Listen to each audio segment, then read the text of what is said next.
The views and content expressed on the following program are provided solely for informational and entertainment purposes. They do not constitute legal advice. A podcast is not a substitute for retaining a competent, licensed attorney to advise you on your specific legal situation. Break the business, play is work and work is play. Power into creators, have fun along the way. Break the business, doing what it takes. Celebrate success and learn from the mistakes. How's it going, everybody? Welcome to the show. It is time for Break the Business, where we empower indie creators and have some fun along the way. I'm Ryan Kairalla, and it is a pleasure to have you here this week. We are so back, baby. So good to be chatting with you all again. I have not had a chance to talk into this microphone and grace your ears for the last 2 weeks now. 2 weeks ago, Break the Business went dark. We had no episode 2 weeks ago because I was administering a final exam to my college students. There's a pretty good excuse to get out of podcasting. And then last week, the show was on the air, but I was not, because last week was my 10th wedding anniversary. And you Break the Business diehards who've been there since day one, the day ones out there, know that, that's kind of a particularly huge milestone for this program, because if you've been around this show long enough, you know that basically the timeline of this podcast tracks pretty closely with the timeline of my now 10-year-old marriage. When I started this show, I think within the first few weeks of the podcast, maybe by episode 8 or 9, I had proposed to my now wife.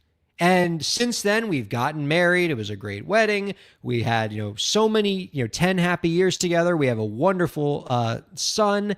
And now we're at our 10th anniversary. And I thank you very much for letting me play hooky last week so I could celebrate that day right with my wife. And speaking of people that I need to thank for allowing that 10th anniversary to really happen, is producer Lauren, who watched my son over the anniversary weekend so I could spend some time with my wife. Producer Lauren, how are you? I'm great. Any excuse to spend time with your kid is awesome. It is awesome. Now, my understanding, Producer Lauren, from seeing you frantically run about in the green room and all of the frantic text messages I've received from you, is that we seem to be going through some technical difficulties, which at the moment are manifesting themselves in the fact that I can't really see your picture too well. I see every 10th frame, although I think I can hear you okay. Oh, no, that's awful. Well, yeah, for some reason, the primary computer that we run this show off of in my office is doing really weird things with StreamYard. So I actually brought a second backup computer that is sitting next to me, and I'm watching myself in double video. So if this one continues to act up, we might be shifting the cameras so that we have a better video feed. Please let me know if the audio is awful. What a terrible producer. Good Lord. I blame more the tech resources than the completely competent human producer. Producer Lauren is the glue that holds this show together. But yeah, I can only your camera has one frame per 5 seconds. Not is what I'm getting. It's really weird, but I think I can hear you okay. The sound is coming in okay. Oof, knock on wood, radio show. But your just god-awful camera notwithstanding, I am excited for this show overall. We got a fantastic guest coming up in the second segment. We're going to be joined by music producer, entrepreneur, and AI futurist Caro Castilla. She seems really awesome. I love just the way she approaches art, the way that AI is brought into the work that she does. I really, really dig just, the perspective she's going to be able to give on what AI means to the creative community. It is probably the hottest topic right now in entertainment, particularly for indie creators. People are excited by AI. People are frightened by AI. People are intrigued by AI and every other verb you can think of about AI. And, I'd love to get the perspective of somebody who is far more knowledgeable on this than I. And so when we get Caro Castilla in here, I'm sure we're going to get that perspective. Pretty stoked for that. Now, Lauren, before we do that, though, I want to talk to you a little bit about some of the topics that you and Zach Sloan talked about last week while I was not on the show.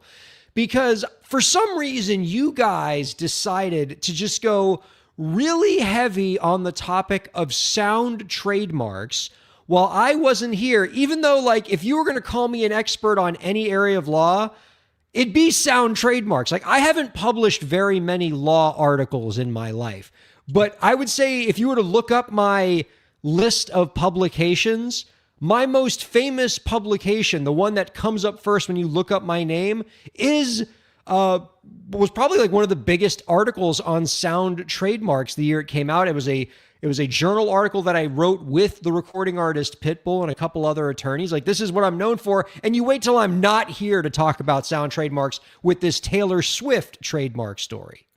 Oh, we thought that there was nothing that would get under your skin more than both talking trademark law, audio trademarks, and Taylor Swift. Like, it felt like pure punishment, really. We were going to teach you what happens when you don't come on the show. Yeah, no, like that. I didn't even think of that part of it. Yeah. And you decided to have a Taylor Swift conversation, my favorite topic other than trademark law. When all these things combine, Ryan doesn't show.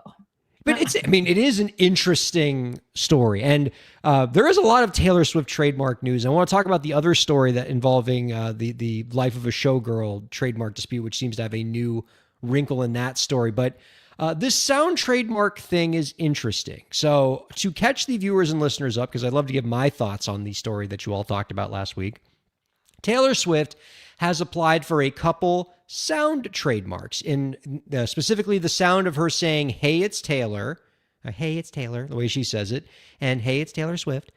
And particularly in Class 41, which is entertainment services, entertainment news, entertainment websites, things like that. And it's interesting for a number of reasons, chief among which is that it's a sound trademark, which is a pretty rare form of trademark. A lot of people don't know this, but it was. Yeah, a sound can be a trademark. Most people, when they think of trademarks, they think of words, they think of phrases, they think of logos. But a lot of people don't know that sounds can be a trademark. There are lots of very famous sound trademarks out there. The G note, E note, and C note of NBC. Ba, ba, ba. That's a sound trademark of NBC. Nationwide is on your side. That is a sound trademark. Even this is a great one for some of the original DVR people out there. Do you remember the sound that your TiVo would make when you ba-doop, ba-doop, ba-doop, when you sped up through or slowed down through like something you recorded on your TiVo DVR? That ba-doop, ba-doop, ba-doop noise is a registered trademark. Nice. Yeah. So, I mean, there's lots of them out there. Not as many as other kinds of trademarks. The one that I worked on that is I'm probably most famous for, to the extent I'm famous for anything, is that I helped register the sound trademark of the Pitbull yell, the yee that Pitbull does in a lot of his songs. And that is a registered sound trademark in the areas of live performance and musical sound recordings. And so now... And it makes me smile every time I hear it on the radio. Like, every time one of his songs comes on and it's stamped with that trademark and audio, I always smile and think of you. Yeah, it's I love it too. It's nice to... I mean, other people have their own legacies. You know, like if that ends up somewhere in like the first paragraph of my obituary, I'll take that. But, and it's funny because, like, I mean, how many people can like Google their name and Pitbull and articles come up? And, you know, that's always fun too. But Taylor Swift is now the latest entrant into the sound trademark game by having this "Hey, it's Taylor" and "Hey, it's Taylor Swift" sound trademark. And it seems to me from what we're seeing in the articles, Lauren, that the reason why Taylor has applied for this is that she's trying to combat the rise of AI sound alikes, right? She's afraid that people are going to use her voice in like, you know, fake songs and things like that. And so she's trying to protect her voice by using registered trademarks, by registering the voice of her voice saying, "Hey, it's Taylor." As a trademark lawyer, I can tell you it's not the most foolproof, 100% effective way to protect your likeness. A trademark, just because you own a trademark in a sound, it doesn't mean that people can't use those sounds in non-commercial ways, right? Just because Pitbull owns the you sound doesn't mean he can sue me just because I said that on a podcast. And so I am skeptical of trademark law protecting Taylor from others using her voice in things. But what I think it does point out is a kind of a flaw in the American legal system, which is we do not have a way yet at the federal level to protect people's likenesses from things like AI deepfakes. There are laws that are trying to be passed through Congress. They haven't been passed yet. And until those laws get passed that can protect Taylor Swift's voice from an AI sound-alike, or Taylor Swift's likeness or image from an AI sound-alike, we're trying to, Taylor Swift's lawyers are trying to stretch trademark law as far as it can go, perhaps even too far, to try to provide her with some kind of protection. No, she didn't start this either. Her people got the idea from Matthew McConaughey's people. And Matthew McConaughey was actually awarded, I think, was it 8 or 9 trademarks on his voice and likeness earlier this year, openly to help combat the AI usage of his voice and likeness going forward. So we might see more of this. She's usually a trendsetter, but she and her team watched Matthew McConaughey do this and went, whoa, whoa, whoa, whoa, whoa. If this is going to be a precedent, we need to jump on this too. And other artists may do it as well. I got to say, I'm a little outraged. I don't like the idea of Matthew McConaughey being the one that gets credited with starting this movement. All right. Like, Tay-Tay should get credit for everything. Well, no, forget even Tay-Tay. Pitbull did this. This is our crew. We walked so these people could run. No, you definitely went with the precedence of setting it in the entertainment field for artists. But when you did it, it was not to combat AI doing it. I don't even know if at the time, like in your proposals, you were like, people are going to start using it via AI if we don't protect it. It's interesting that these are coming up not as yours was, as a way to show authenticity of the product you're creating. In Pitbull's example, every time I create a product, I will put my stamp on it that shows you this is official. This came from me. I made this, bam. These Matthew McConaughey's and Tay-Tays were like, yeah, I'm not going to put this stamp on everything I do. I just want you to know that, like, preemptively, don't do anything with my voice or likeness, because I'm going to kind of sort of set this thing so that I have something to stand on when we come up with these cases that don't exist yet. Like, these are preemptive trademarks, which I don't know if is a thing. It is kind of a shot across the bow. Like, I guess you're trying to tell people, hey, this is by filing this trademark, we're saying, hey, we're not sure how protective this is going to be, but this is our way of telling the world that, like, we're aware of this being a problem. And if you mess with Taylor's voice, we're going to come after you. We don't know what it's going to do, but we're going to come after you. Now, speaking of Taylor Swift sicking her trademark attorneys after people, I saw there was a pretty interesting update in this Life of a Showgirl Marin Flag trademark lawsuit. So for those of you who know, I believe it's Marin Flag. She is the person who created the Life of a Showgirl. What is it? Secret of a Showgirl. And now there's a pending lawsuit. The person who Taylor Swift, is getting sued by, because Taylor Swift's Life of a Showgirl is too similar to Confessions of a Showgirl, is now trying to file a preliminary injunction to get Taylor Swift to stop using this name. And Taylor Swift's lawyers came back with a rather aggressive response to that preliminary injunction motion. So aggressive that, like, you, producer Lauren, got pretty mad. Got me mad. And thought that, like, Taylor Swift was just a smidge too pugnacious in this filing. Tell us about this. So I will say that, just as a pro Taylor Swift person, I'm going to hope that this was her team and not her. because, lawyers will be lawyers and they will do what they need to do to stand up for their client. But I do think they took it too far. There is, in my opinion, a stance. So the artist who created the Confessions of a Showgirl brand, which got awarded a trademark more than a decade ago in live performances and entertainment and all of these kinds of things.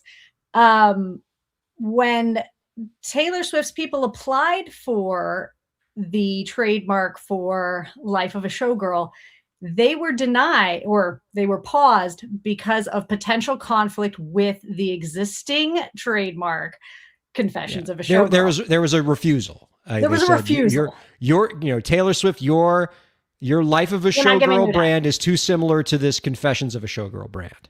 Usually when this happens, or commonly when this happens, it's my understanding that if people still want to use that, they will adjust something, or they will reach out to the person who currently owns said trademark that may be in conflict and work something out with them. That's kind of what I was going to hope was going to happen.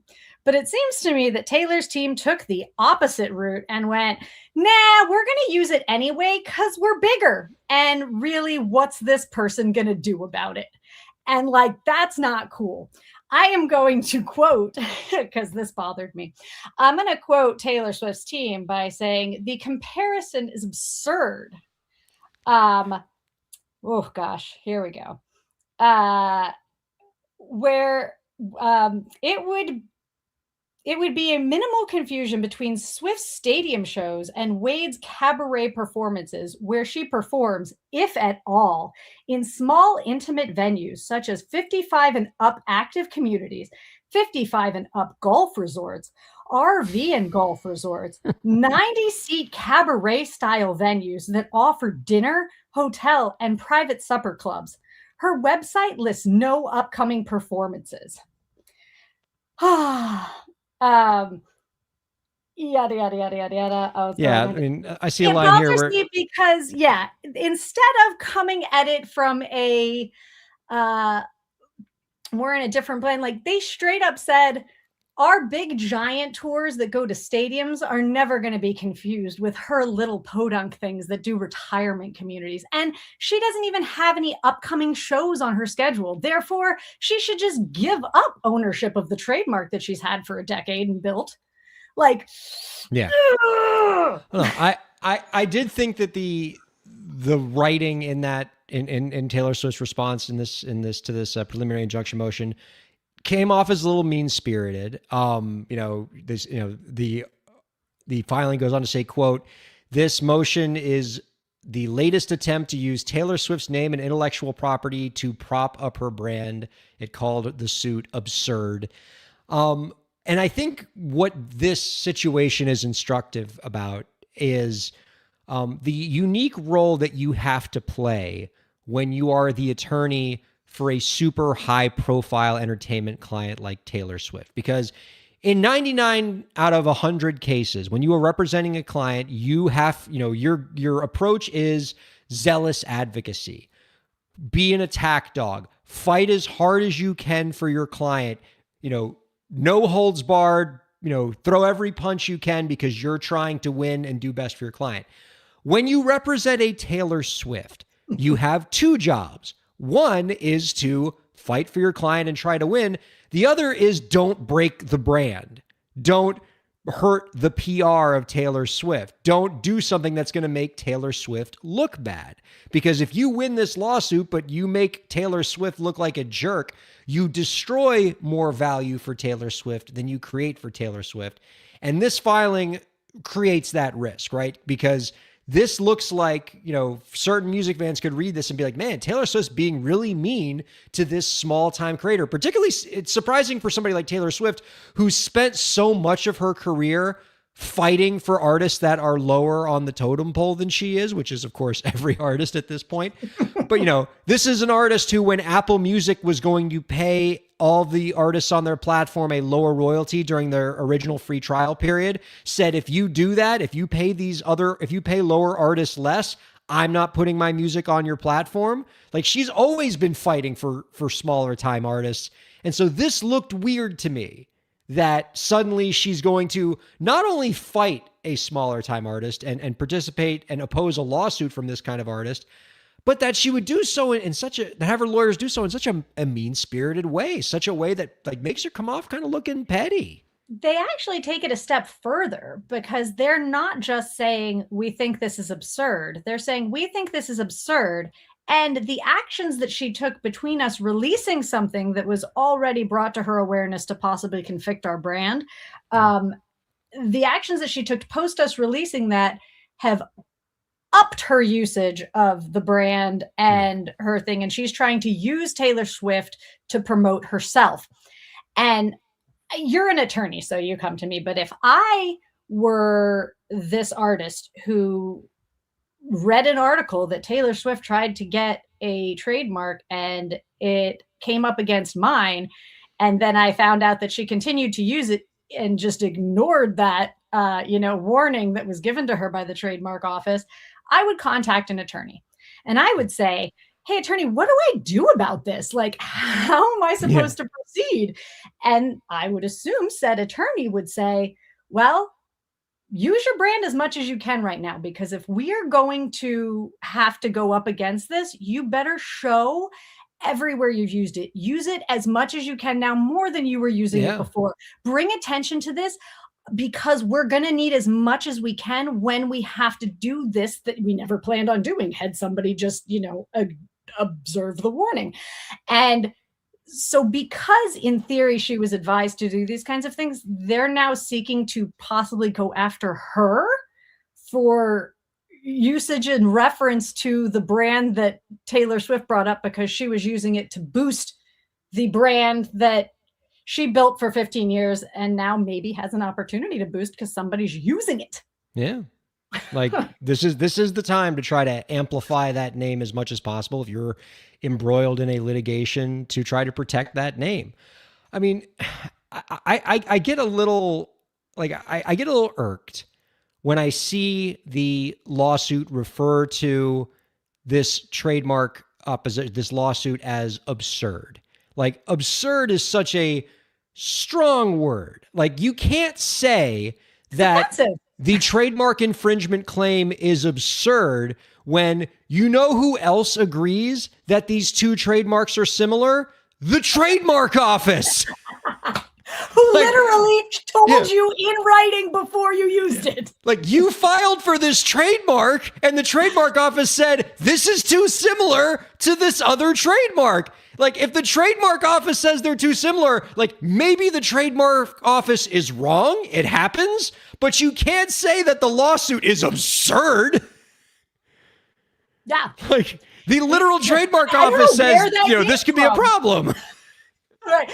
Where did this, I don't know why they're acting like this is a problem. Well, I mean, they warned you that you might have a problem using that. And now you have that problem and you're saying that problem's absurd. Not only are you saying that problem's absurd, you're like, you know what? That person who's standing up for their trademark, we should just go after them. I mean, we're big enough.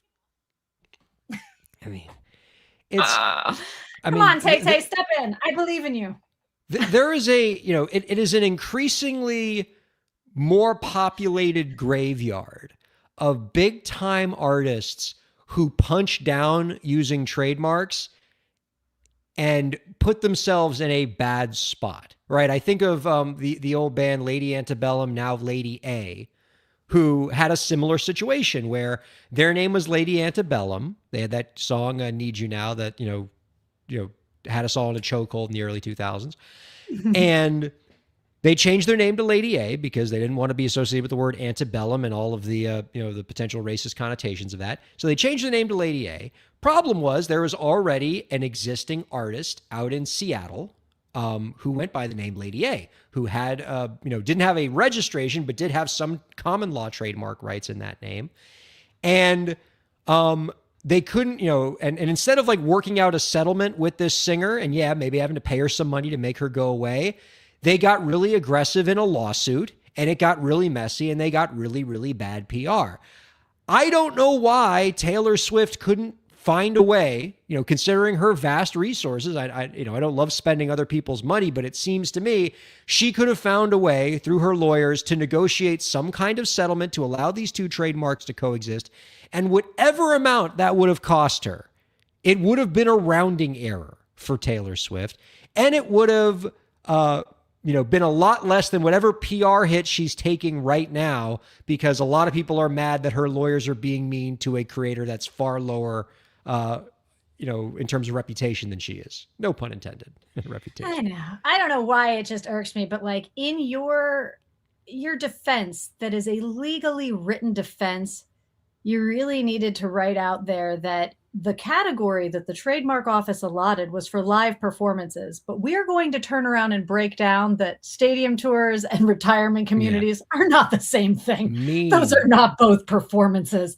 Like, whoa, Tay-Tay's people, whoa. Like, really, and before the show started, Lauren, you actually brought up a pretty interesting point that I think is worth bringing up here is, you were reading an article, and we talk about on this show all the time how important it is to protect your brand and to register your trademarks early before your trademarks become big, so that you have that protection from bigger fish trying to, take your name from you. And it sounds like this lady did everything right. She registered that trademark. She registered it early. She's still building that brand, but she registered the trademark early, which gives it nationwide coverage, even if you're not using it throughout the nation.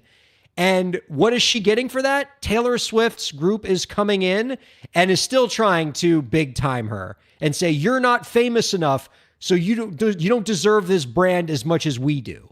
Right. You're not touring right now. You're doing, your online podcast or but you don't have any live dates. So don't try to conflict with our live dates. It's like, I've been doing this for a long time under this brand. If I have shows this year, that shouldn't affect whether I can use my trademark. Yeah. All right.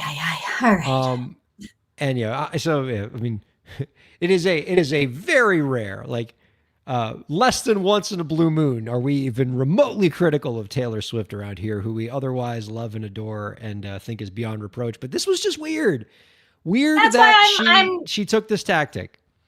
I'm blaming it on her people. You will notice that you may respond to Taylor. I keep referring to them as Taylor's people because I am sure Taylor was not in the room when any of these decisions were made.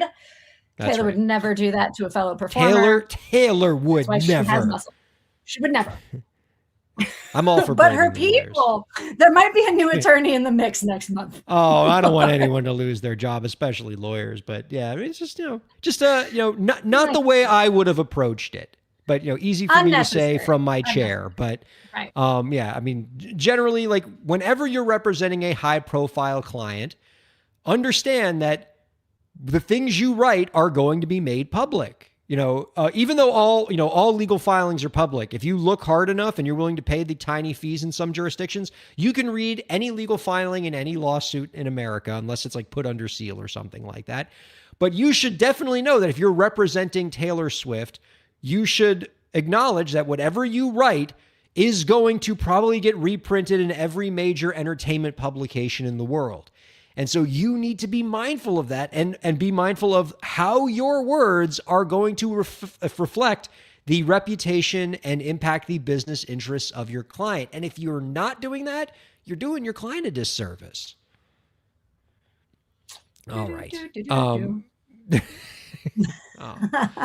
Well, it should be pretty interesting. I'm encouraged to see how this shakes out. And naturally, this is just Taylor Swift always finding a way to set the cutting edge of trademark law. She always, you could teach a whole class about trademarks, doing nothing but Taylor Swift's trademark portfolio. She has over 150 registered trademarks.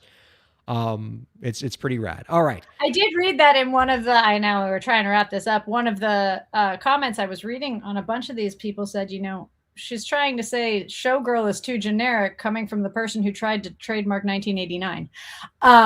So we're just going to put that out there. Or just, hey, it's my name. Hey, it's Taylor, All right. Let's take a break. We got Caro Castilla coming up next. Don't go anywhere. Keep checking out Break the Business. Break the Business is presented in cooperation with Ryan Kairalla, PA. Ryan Kairalla PA is a law firm providing transactional entertainment legal services, including contracts, business formation, commercial law, copyright, trademark, and more. Ryan Kairalla PA, Miami, Florida. rkpalaw.com.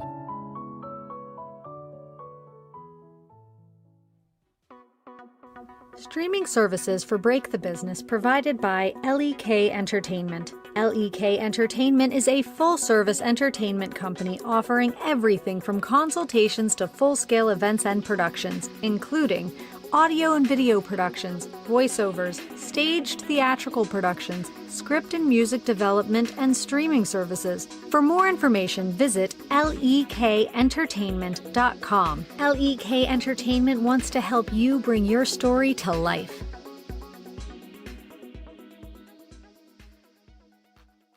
Thanks for supporting Break the Business. If you have a question or topic that you want us to discuss, email us at breakthebusiness@gmail.com. You can follow the host, that's me, on Twitter at Ryan Kair, and you can follow the show at the BTB Podcast. Be sure to subscribe to the show on Twitch, YouTube, and Facebook, and on all major podcast platforms. And now, let's get back to the show.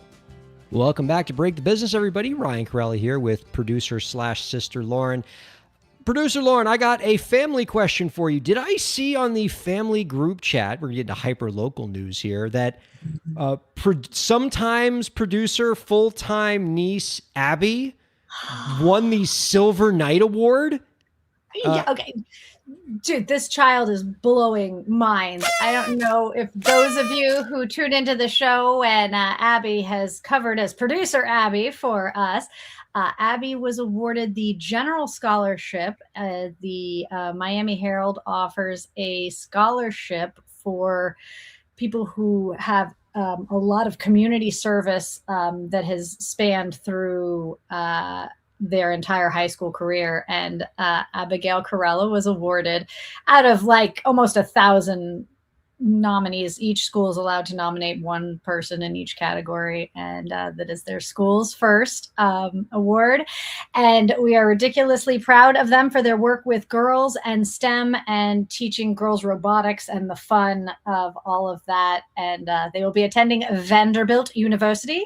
And in case you missed it, they also got awarded a STAMP scholarship yesterday, which is a $20,000 scholarship, $5,000 over 4 years. That child is raking it in, and we are ridiculously proud. I mean, for those of you who are not acquainted with all things South Florida, just know that the Silver Knight Award is a really big deal. It is a really big deal to get if you are a high school senior in South Florida. And if that were something that I would have won when I was that age, I would have made it my whole personality and never shut up about it. I didn't know that Abby was even up for this thing until I found out she won the award yesterday. And maybe it's because I'm not an attentive enough uncle, but like, how is she so humble that like she wasn't banging the drum about this? Like, oh, she is not a bragger. Now, that being said, her mother, that is both a proud parent and a proud principal, should be bragging the brag. They sent me with a live stream link to the award ceremony, and I was like, wait. I didn't even know she was up for Silver Knight. And they were like, oh, I'm sure we told you. And I was like, I'm sure I remembered that one. And it's a really big deal, and I'm just over the moon proud of Abby. Proud. And so just we're going to give her the show's highest honor, which is the cartoon party horn sound effect. And let's go ahead and bring in our guest this week. As boy, I mean, if I wasn't already happy about the news about Abby, we got more to be happy about with our fantastic guest. Our guest this week is a music producer, entrepreneur, and investment fund manager who has written and spoken frequently about AI, business, and creativity. Our guest creates conceptual electronic albums about artificial intelligence under her project, Love My Robot. Her current release, Sense of Reality, is a 12-track album structured in 3 chapters that explores how AI is rewriting what we understand as human. You can find out more about our guest's work by visiting lovemyrobot.ai. We are happy to welcome Caro Castilla on to Break the Business. Hi, Caro. Oh no, where is she? Or not. Is she? Where is she? Caro? Hello. Oh, thank goodness. Boy, I'm just blaming us. the StreamYard gremlin is back, just messing up with our tech issues. But we have Caro there. Hi. Hello, how are you guys? Doing so well. Thank you for joining us this week. Thank you for just putting up with our tech issues this week. No, thank you for inviting me. This is pretty cool. Oh, that's ever so kind. I'm excited to get into the work you do, both on the creative side, on the business side, and just to have you give your perspective on AI and creativity, which I think is just the hottest topic right now in indie music and the indie creative community, and love to get your perspective on it. But I want to talk a little bit about kind of these different sides of you, about your academic side and your business side and your music side. You studied philosophy in Colombia, Correct. but by the 2000s, you were organizing raves and producing festivals. How do you go from being a philosopher to making raves happen in Silicon Valley? Well, it was very difficult to get a job as a philosopher when I was in my 20s. The Philosophy Factory wasn't hiring? No one was hiring, and I was studying philosophy because I wanted to be a rebel in my house, And then I started to hang out with a bunch of DJs and music producers, and I started launching raves. And one of those raves, or like a house party, turned into a rave because there was a curfew. The police came to the party zone, closed all the bars, and there was a text message saying there is a party in this house. So I was waiting for 50 people. Then I had 500, 1,000 people. Was running to the 7-Eleven and bringing like beer and things and charging $10. And that turned into a business. So I was studying philosophy, but at the same time, I was recruited by a small record label that was partnering with Universal Music. Wow. And I mean, even though maybe you're not using your philosophy degree as directly, I can't help but feel like your background in philosophy is very much infiltrating what you do as a creator and as a fund manager. I think any discussion of AI and creativity is going to invoke questions of philosophy and ethics and ethical theory and things like that. So you're definitely putting that degree to work. I'd love to talk to you about the Love My Robot project. You created this during the pandemic. It's kind of a transmedia project that you use electronic music, visual art, NFT, even a robotics contest for kids. And you've described it as a laboratory for exploring the relationship between technology and what it means to be human. What made you think of music as the choice of medium to have this particular conversation? Well, I describe it too as the world's first artificial intelligence awareness experiment. And that is also what the TEDx kind of helped me to build around the thesis. In the pandemic, I got a letter from my mom saying that she had COVID, and then she gave me a letter and said, like, you wrote me this 20 years ago, and it said, like, Mom, I'm making music and I'm happy, but that computer that I did that album was stolen, so I decided to not make any more music, even though I knew how to play piano. But I started to be tour manager and festival producer. The pandemic hit. I was working for one of the largest streaming services. I was prompting AI way before of ChatGPT launch. I was coding and doing the machine learning for the karaoke feature. And then I started to have my own relationship with the machine learning and started to understand that I could give a command and the AI could think that I was doing something correct and I could be bad. For example, I don't know, pushing a button out of the time of the karaoke. The AI simply will think, oh, Carolina did it right. I could say this is okay. And the AI will have an error thinking that is correct. So I kind of like applied that thinking to all the developers of AI and thought like, oh, well, there could be some bad things being developed, right? or the AI could be thinking that these things are correct, or not everything is automatizable, or not everything should be optimized. So I started making music, and when I had a couple of tracks, I was kind of putting the songs. Yes, in my university, we had a very strong logic and ethics teacher, attorney, philosopher, and I always been very curious about the AI, the relationship with the human and the future. Actually, my one of my best friend of the university also does AI and ethics. My guy that we work and study together, he now does AI against crime.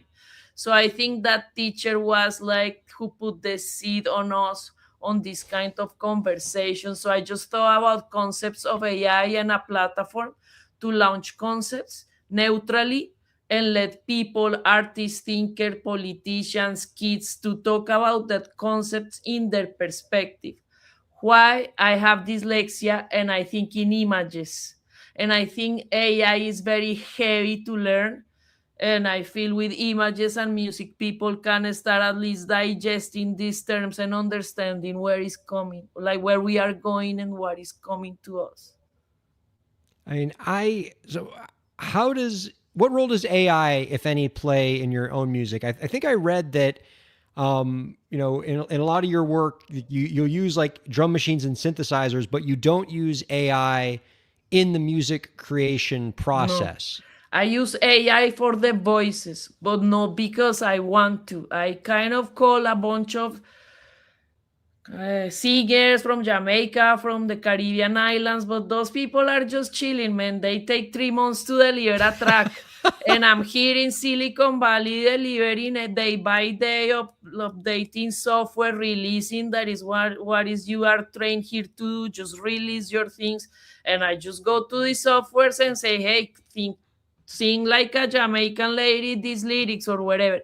A couple of tracks I sing with a person, but a couple of tracks I have some AI rapping. But every drum machine, every noise, every bass line is made by me or my assistant producer Hawk that Hmm. helped me with some basses. But like I could say 80-85% of the music in most of the song is mine. So, love to get your perspective more generally on this area of AI and ethics and creativity. It's a very hot debate right now. I have some creative clients in my legal practice who see the value in AI, who say, I use AI and it makes me more creative. It allows me to reach a creative height I otherwise wouldn't be able to reach. It is a good thing for creativity. I also have, I would say, the majority of artists that I talk to who are frightened by generative AI, who have contempt for generative AI, who think it's going to replace creators and put creators out of work, and would like for it to not exist if that were possible. What thoughts do you have on this debate? Is AI something for creatives to fear? Is it something for creatives to embrace? Well, everybody, not only creators, should embrace AI. The person that doesn't embrace AI in any form, even if it is for business or whatever, like is gonna be left out from, I don't know, maybe some kind of monetization. I feel like the people that knows how to prompt AI are the ones that are gonna keep jobs or understanding where we going. I think the AI is a tool that people like me uses to make voices of songs and help me to release my music, that at the same time helps me to teach and heal in my own personal things. When I make music, I feel like one person, like complete. What I am against is the software companies generating art based on scrapping the internet without paying the other creators that are feeding their system, and then asking for money for tokens to the same creators that are Yeah. prompting and teaching the AI.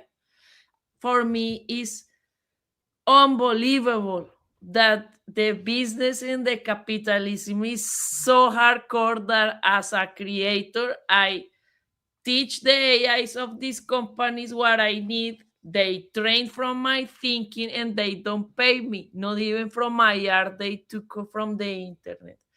So I think there is nothing as creators we can do against this, because I see it as the same problem as the music distribution and streaming in Spotify. It's just a monopoly, a corrupt monopoly.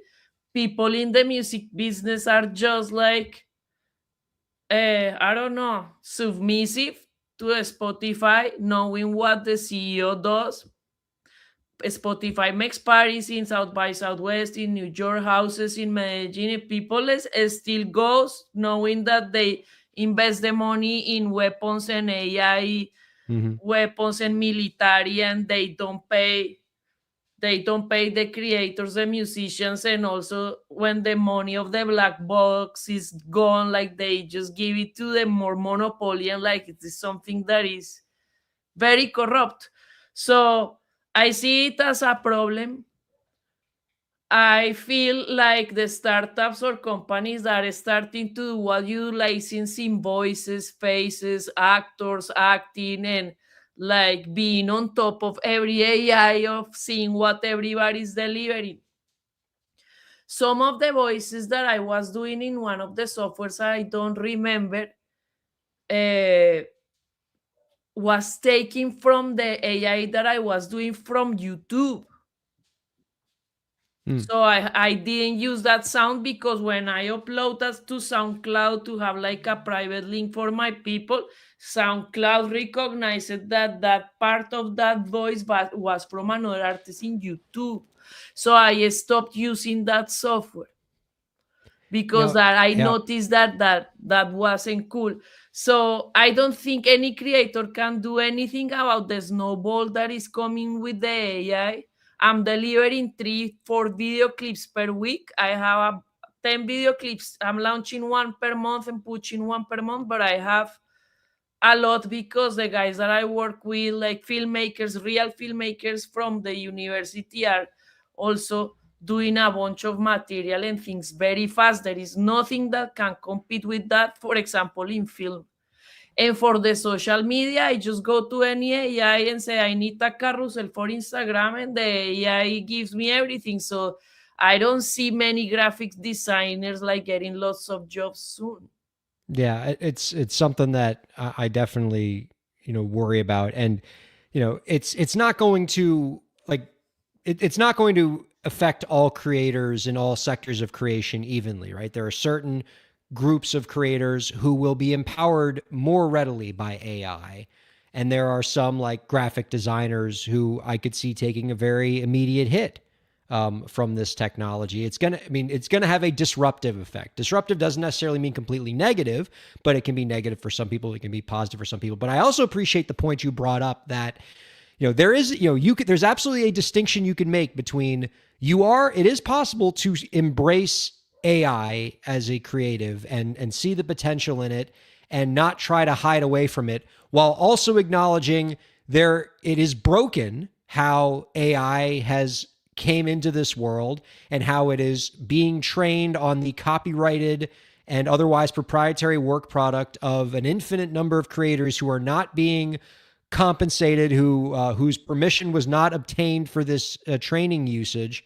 And both of those things can be true at the same time. And we can embrace AI while still railing against the terrible way that some of it's being brought to us. That's correct. Yeah. There is nothing we can do since the day they launched ChatGPT. Silicon Valley already had tools like ChatGPT, but they were under the corporate control for years.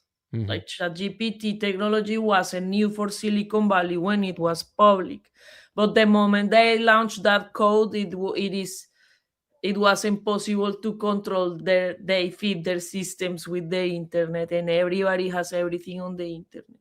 Now, in terms of trying to address that second issue about making sure that creators are not cut out and are not, basically their stuff isn't stolen in the name of training AI. I know that your investment fund has prioritized looking for AI companies that have policies that specifically benefit creator monetization. What does that look like in practice? How can platforms create those kind of policies? And how many founders are actually building with that thesis in mind? Well, founders, I know a lot. Thanks to what I do, that is startups competitions around the world. I get what they call in venture capital the deal flow. Mm-hmm. The problem is venture capital has some type of checklist that only gives the money to those companies that basically don't need it. You know what I mean? Yeah. So in the creator economy, having a startup is very difficult. I also focus on helping underrepresented communities.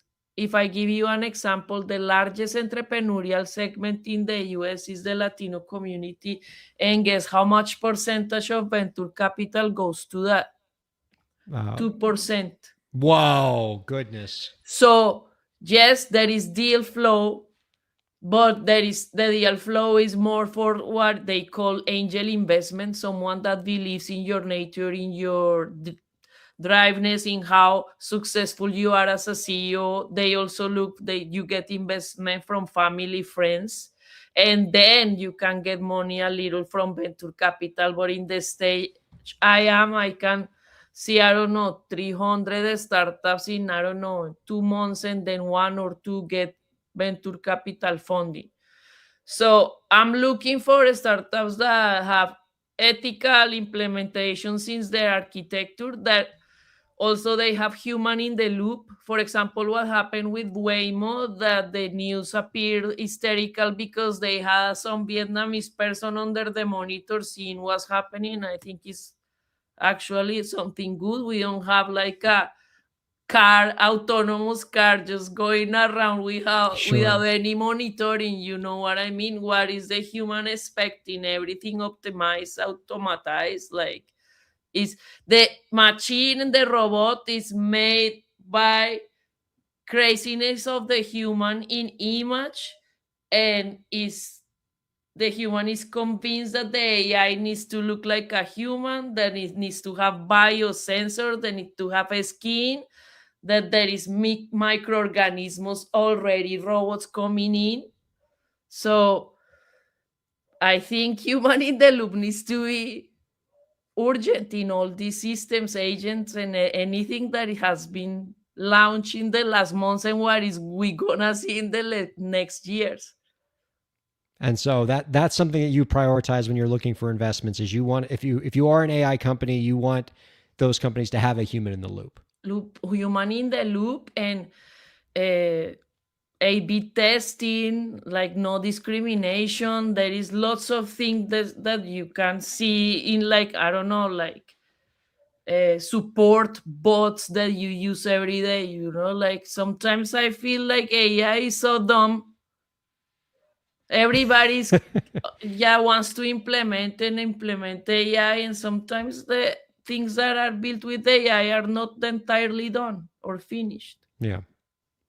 And far too many AI innovations are just somebody who slaps a new paint job on a Claude API or something too. Correct. And Correct. so you're basically you're just paying way more than what you'd pay for Claude for just somebody who just preloaded a prompt into something. You must get a lot of those pitches. No, I'm launching an agent tomorrow made with my own prompt that I've been prompting for 5 years for venture capital. It's relatively easy to build. The important thing is the prompt. But yes, I feel there is a lot of tools there. Like, what are you doing with this? Like, this is not doing anything good for the world, and like this company is gonna burn in 1 year. Our guest has been music producer, entrepreneur, and investment fund manager Caro Castillo. You can find out more about our guest's work by visiting lovemyrobot.ai. Caro, thank you for your perspective on this. We appreciate it when the experts can weigh in what I think is the hottest topic right now in indie creation. And so we appreciate you coming and stopping by. Before we let you go, we got one last question for you. Do you have any last tips for the indie creators out there to help them move their careers forward? Well, there is one thing I missed from the last question, and it's like AI is a tool, but the one that is a good artist and knows how to use it is gonna be highlighted. Like it's like someone that is good at painting or at Adobe or like 3D Maya, like the person with the talent is gonna be recognized. And all this year that I've been studying the term starving musician, I understood that every asset on the internet of art could have a UPC code, like a unique product barcode, like when you buy a jelly or a butter or a soda, right? The musician normally makes a mistake that when they arrive to the distributor company, they agree to the term of renting that code for the song. In that moment, the artist is quitting his access or giving the right to see his accounting. When you own the barcode, you are the one who gets all the accounting of the streaming and all the monetization of the song. So that distributor doesn't have any responsibility or any right to show the proper numbers to the artist. So that is one thing. That's really cool. That's I great know insight. this is what I researched. So Yeah. not only that, you get to the distribution, you put your song, right? And then your song has acoustic, explicit, a featuring, a cover art, a video clip, a radio edit. Each one needs to be coded with their own code. But people don't know this because the lyrics, the cover, everything makes money on the internet. So there is some meta tags and things that you can add into the song. You can get to the distributor, owning your UPC, owning your ISRC, your codes. And that's how you start at least controlling your catalog. That's great stuff. Kato, thank you for your time and for your perspective. Don't be a stranger. We'd love to have you on again real soon. This has been really thought-provoking. Our thanks to Kato Castilla and producer Lauren. And thanks to all of you viewers and listeners for checking out Break the Business. We'll see you next week.